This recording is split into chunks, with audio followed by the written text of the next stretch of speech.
So now we are starting with a topic known as buyback of security का revision हम करने वाले हैं।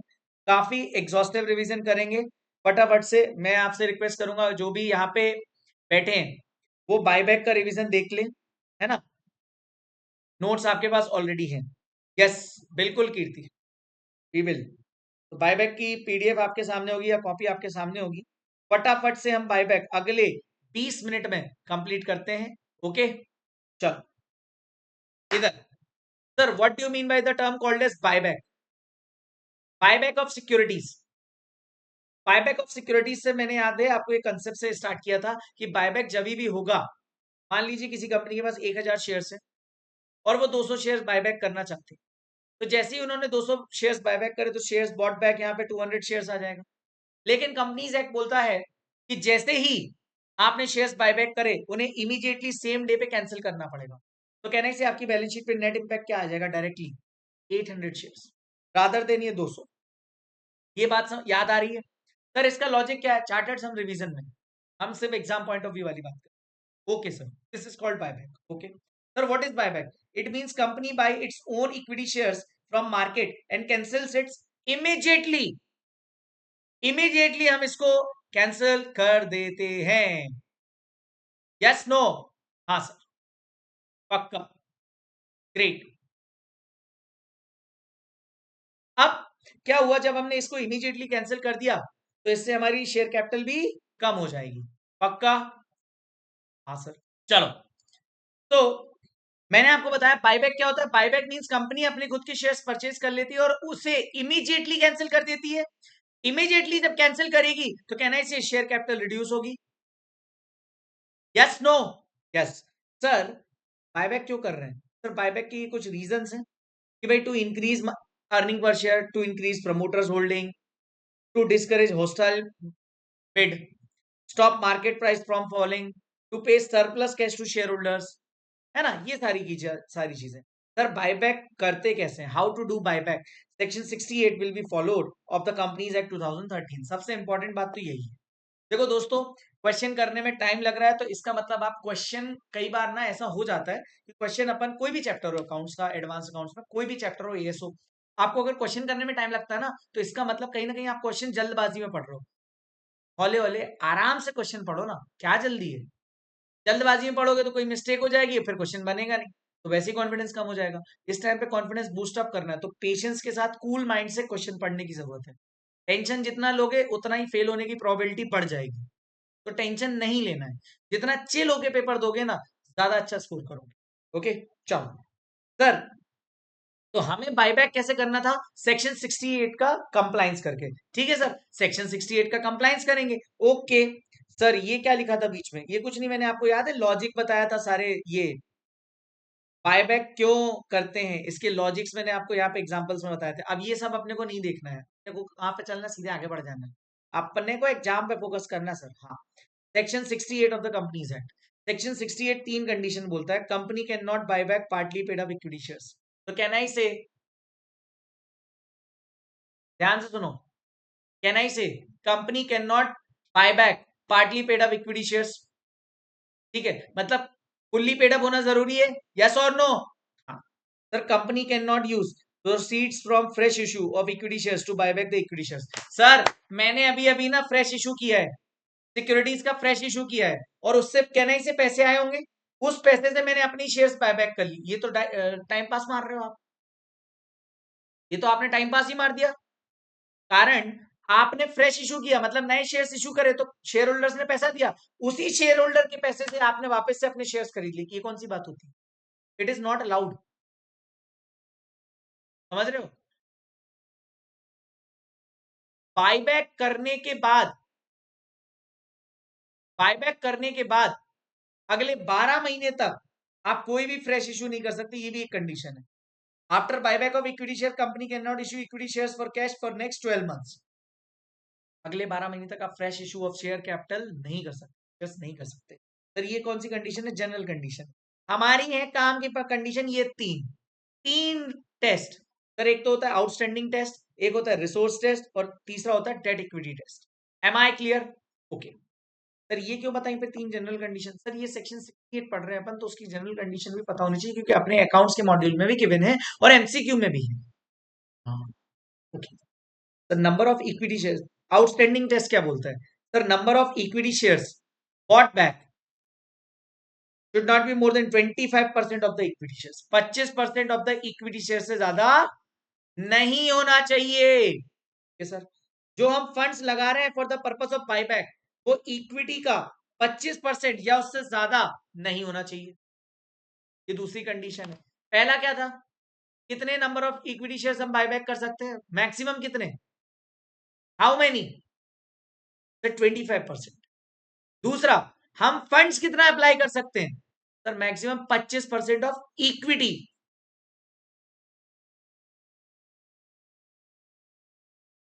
इक्विटी। तीसरा, सर जो डेट इक्विटी रेशियो है ना आफ्टर बायबैक हमारी कंपनी का 2:1 के उससे कम नहीं होना चाहिए। मतलब कितने पे स्टेबल हो जाना चाहिए? 2:1 पे debt equity after post buyback, मतलब आफ्टर बायबैक। ये तीनों कंडीशन याद आ रही है? पक्का? सर ठीक है, समझ में आ गया। Sir note, funds applied for buyback means money used in the buyback. कैसे निकालोगे? Number of equity shares buyback into market price पर शेयर। ये मार्केट प्राइस पर शेयर कई बार क्वेश्चन में बायबैक प्राइस के नाम से भी गिवन रहती है। तो जितने शेयर्स आप बायबैक कर रहे हो, मान लो मेरी कंपनी है एचडी लिमिटेड, मैं 2000 शेयर्स बायबैक कर रहा हूं at a market price of 20। How many rupees I need to buy back my own security? Tell me charters. 20,000 shares at ₹20। जल्दी बताओ। तो 20,000 into 20, it mean 4 lakh rupees. Yes और नो? 4 लाख रुपए मुझे फंड चाहिए, लेकिन वो 4 लाख रुपए 25% ऑफ इक्विटी से ज्यादा नहीं होना चाहिए। सर एंट्री क्या होगी? एंट्री यहां पे थी तो अपन ने नेक्स्ट पेज पे आ गए थे। तो जनरल एंट्री में गए थे हम, shares buyback to bank account, number of shares buyback into buyback price. इसके बाद दूसरी entry equity share capital account debit security premium और divisible profit to shares buyback. मतलब जो शेयर्स हमने बायबैक करें उसके अगेंस्ट में हमें सिक्योरिटी कैंसिल करनी है, और अगर कोई प्रीमियम है मतलब हमने लॉस में खरीदा है कोई शेयर, अगर हमने लॉस प्रीमियम पे बायबैक किया है तो कहना इससे लॉस हुआ है मुझे। यस और नो? तो वो पहले तो सिक्योरिटी प्रीमियम हम यूटिलाइज करेंगे, और अगर सिक्योरिटी प्रीमियम नहीं है तो फिर हम divisible profit use.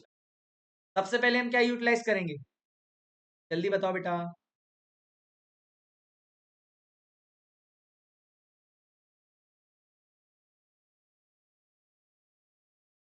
Great, great, सबका आंसर आया, सिक्योरिटी प्रीमियम। सर ये लॉस है कि नहीं? ये लॉस है कि नहीं? क्योंकि हमने मार्केट से अपनी शेयर्स खरीदे, हमने अपनी जो शेयर्स खरीदे वो प्रीमियम पे खरीदे, लॉस हुआ ना, to shares buyback. Okay sir. अच्छा ये कैसे पता चलेगा? सर ये nominal value that is face value, और बाकी एक्स्ट्रा प्रीमियम। सर इसको सेट ऑफ करने के लिए कहना इसे I need to prepare a reserve called as capital redemption reserve, CRR. हाँ, तो डिविजिबल प्रॉफिट और security premium account debit to CRR. CRR कैसे आता है? Nominal value of equity shares bought back less nominal value of fresh issue of preference share because of buyback. आपको buyback करना था तो आप क्या इक्विटी इक्विटी शेयर्स का फ्रेश इश्यू कर सकते थे क्या? ओ, बट क्या प्रेफरेंस शेयर्स का कर सकते थे क्या? हाँ। उसके पैसे से ही आपने क्या किया? बायबैक करने गए। अब आपने प्रेफरेंस शेयर इशू किए, प्रेफरेंस शेयर इशू करे, आपको बायबैक करना था 4 लाख का, 4 लाख रुपए चाहिए थे। आपने जो प्रेफरेंस शेयर इशू करे वो 2 लाख के ही थे, कहने से 2 लाख का सीआरआर बनाना पड़ेगा, रिमेनिंग अमाउंट का बनाना पड़ेगा, कि 2 लाख तो आपको प्रेफरेंस शेयर की इशू से आ गए ना। करेक्ट। ये अपन ने एग्जाम्पल में देखा था, एग्जाम्पल में देखा था, मैंने आपको बताया था कि सीआरआर का पर्पस क्या होता है। CRR is nothing but reduction of share capital, और reduction of share capital is not allowed as per companies act. However उसके 4 एक्सेप्शंस हैं। एक इंटरनल रिकंस्ट्रक्शन में जब कोर्ट का आदेश हुआ, शेयर फॉरफीट हुए तो sir redemption of preference share हुआ, अंडर सेक्शन 55 या फिर बायबैक के केस में सेक्शन 68 बोलता है रिडक्शन कर सकते हो, और उस केस में सीआरआर क्रिएट होता है। याद रहेगा कि नहीं चार्टर्ड्स? कंसेप्ट पूरा खत्म हो गया। I am so sorry, concept खत्म। बायबैक में इतना ही था, ठीक है, बायबैक में इतना ही था। अब अपन आ जाते हैं इसके क्वेश्चंस पे, लेकिन क्वेश्चंस पे हाँ इतना ही था और क्या। अब अपन इसके क्वेश्चंस पे आ जाते हैं, लेकिन क्वेश्चन पे जाने से पहले याद रखना डिविजिबल प्रॉफिट कौन कौन से होंगे सर? प्योरल, general reserve, reserve fund, revenue reserve, dividend equalisation fund, ये सब क्या है? ये सब क्या है सर? ये सारे के सारे डिविजिबल प्रॉफिट है। फ्री रिजर्व जिसको बोलते हैं। इक्विटी का मतलब क्या होता है sir? Equity means equity share capital, preference share capital, divisible profits मतलब ये free reserves and security premium. हाँ, डिविजिबल प्रॉफिट का मतलब ही क्या है? जिससे आप डिविडेंड बांट सको, वो और क्या होता है? Free reserve. द डेट का मतलब all long term borrowings plus current मैच्योरिटीज of long term borrowing. याद है मैंने एक क्वेश्चन आपको बताया था, उसमें गलती करी थी आईसीआई ने पहले, बाद में करेक्ट कर दिया था।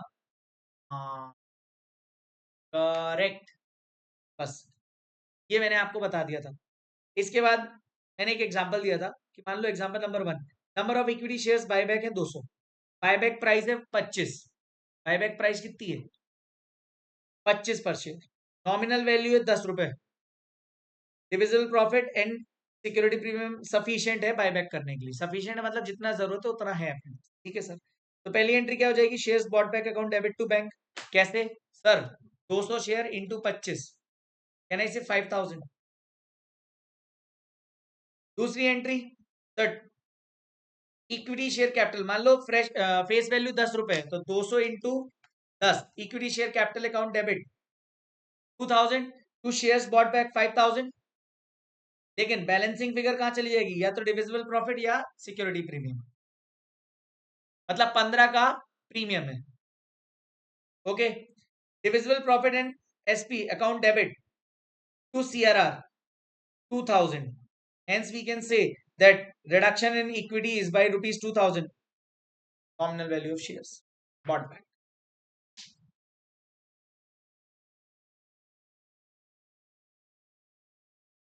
डिविजिबल प्रॉफिट एंड एसपी 2000 बचे सर। 2000 कैसे बचे? आपने 5000 यूज करने थे, 5000 रुपए चाहिए थे आपको। अरे 5000 रुपए चाहिए थे बायबैक करने के लिए। दो की तो फेस वैल्यू का फंड आपके पास होगा, तभी आपने दो इक्विटी शेयर से लिया। 3000 आपने यहां से रिक्वायर कर लिया, मतलब 2000 का सीआरआर बनाया पक्का। और हमने ये इक्वेशन बनाई थी, therefore we can say post buyback equity equals to equity before buyback less funds applied for buyback less nominal value of shares buyback. Equity before buyback less funds applied for buyback less nominal value of share buyback. Sir logic इस equation का कहां से आया था? इस पे अपन नहीं जाएंगे, इसमें अभी 20-25 मिनट और लग जाएंगे, है ना। तो अपन ने ये एचडी क्लाउड बनवाया था मैंने आपको। इसके बाद आ जाते हैं इसके सबसे इंपॉर्टेंट क्वेश्चन जो मुझे लगता है, दैट इज इलस्ट्रेशन नंबर 6। ये अगर आप समझ गए तो बहुत मजा आ जाएगा। ये वही वाला है, इक्विटी शेयर कैपिटल आपको दिए 330 करोड़ की, एक शेयर 10 रुपए का है। रिजर्व एंड सरप्लस में general reserve, security premium, infra development reserve, PRL given है। लोन फंड्स हैं आपके 1800।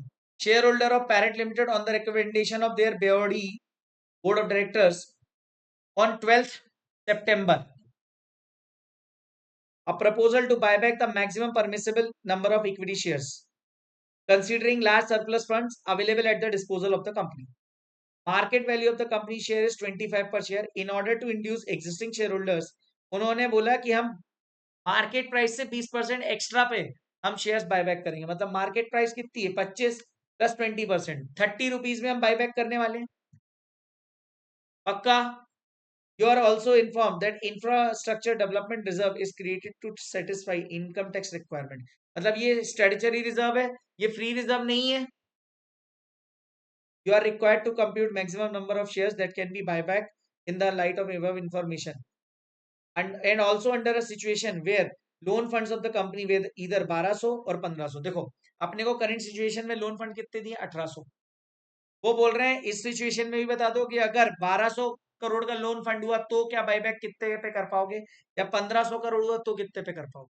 Assuming entire buyback is completed by 9th December, show accounting entries in the companies book in each situation, मतलब तीनों situation में अपने को accounting. यहां तक क्वेश्चन समझ में आ गया बेटा? पक्का?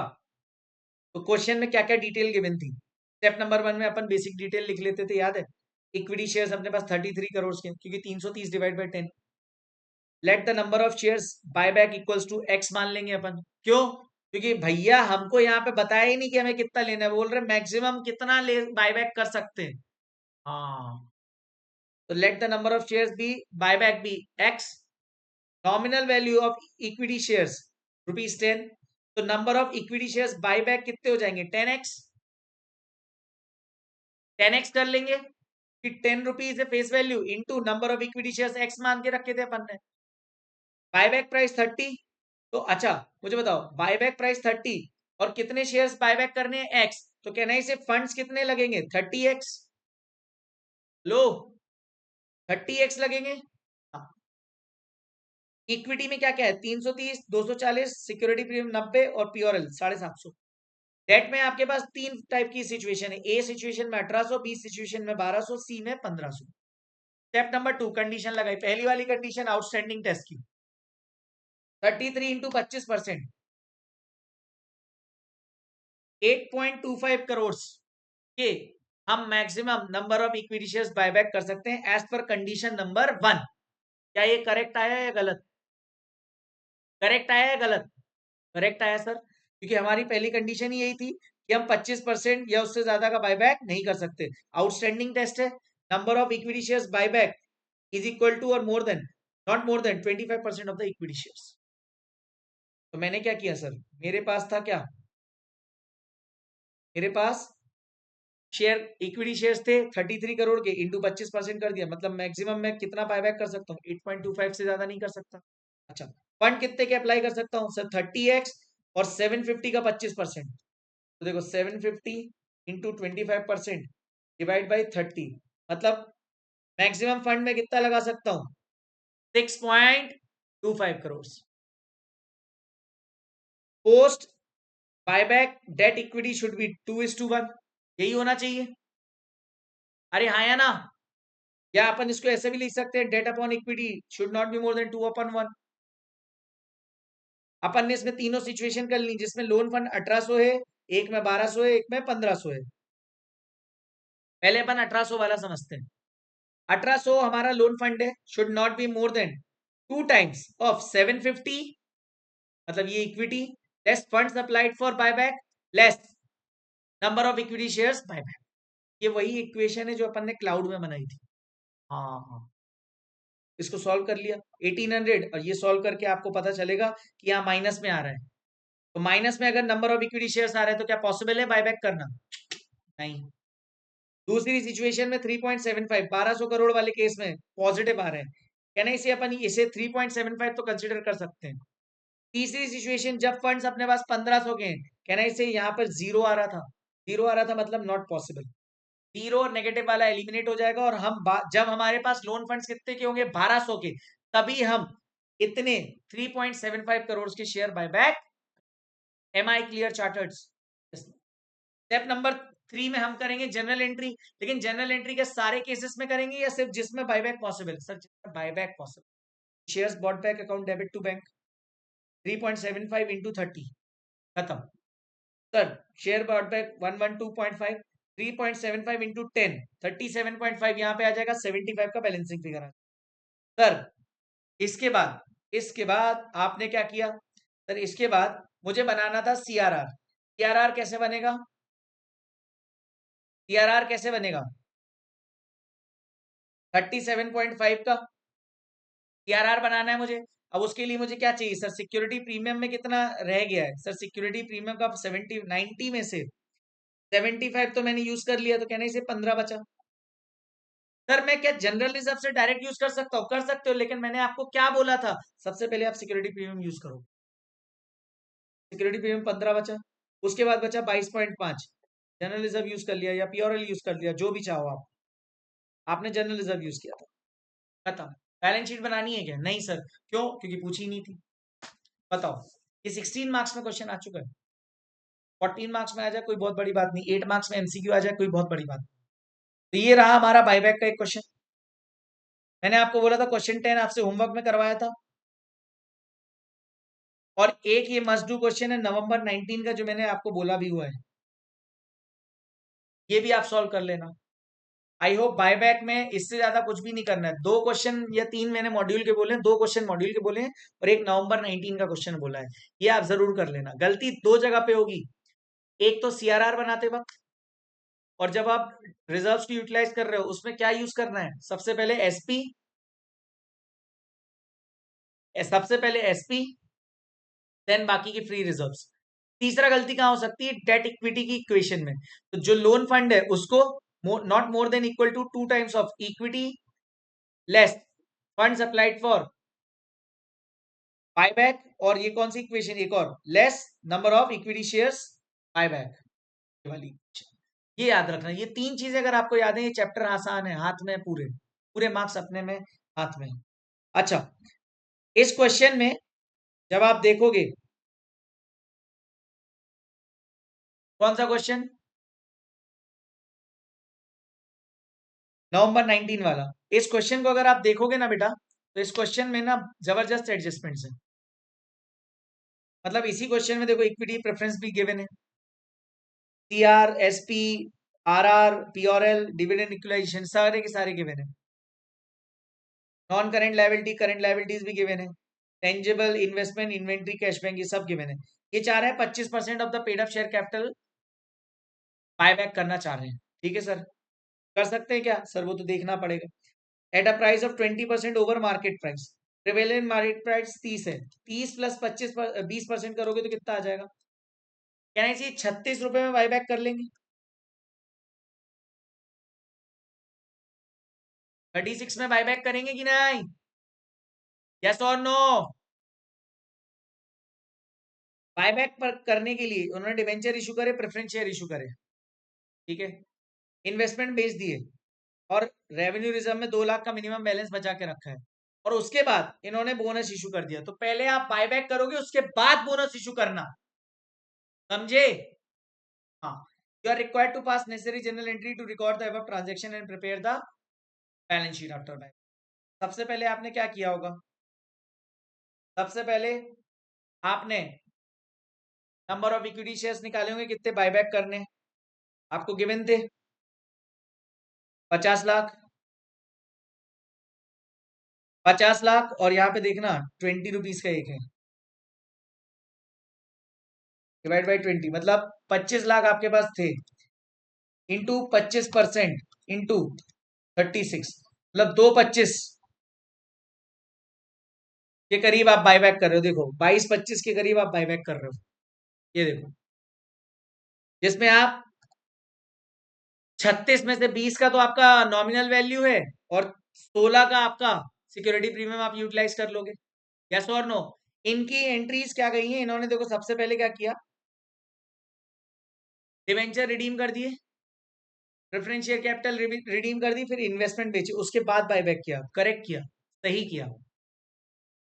और इन्होंने डायरेक्ट एंट्री कर दी है। हम पहले ये करते थे equity shares buyback to bank, फिर ये वाली करते थे। इन्होंने पहले ये कर दिया, आप अपने हिसाब से कर सकते। फिर अपन ने सीआरआर बनाया। सीआरआर आपका कितने का बनेगा सर? 10 लाख का बनेगा। क्यों? क्योंकि बाकी का तो आपने 2.5 लाख का, देखो सीआरआर कितने का बनना चाहिए था आपका? सीआरआर कितने का बनेगा? जितना आपने सिक्योरिटी प्रीमियम यूटिलाइज किया है। Yes no? साढ़े जितने का आपने यूटिलाइज किया है, तो 10 लाख का यूटिलाइज किया है, तो सीआरआर 10 का बनेगा। इस 10 में से देखो प्रीमियम पे 2,60,000 बचे, वो आपने यूज कर लिए। बाकी रेवेन्यू में 3 ही करोगे, क्योंकि 2 का खाली बैलेंस छोड़ना है। हाँ, और बाकी का प्योर एल से, बस इतना करना। लास्ट में बोनस इशू भी कर दोगे इस सीआरआर से, 7.5 के, पक्का। कुछ और काम नहीं है, यही जो सीआरआर आपने बनाया ना, इसी से बोनस इशू कर दोगे ना। हाँ, बताओ इस क्वेश्चन में कुछ टिपिकल था क्या? नहीं, बस इसमें पता क्या था, इन्होंने बोनस इशू भी दे दिया, पर इसके लिए ये भी दे दिया।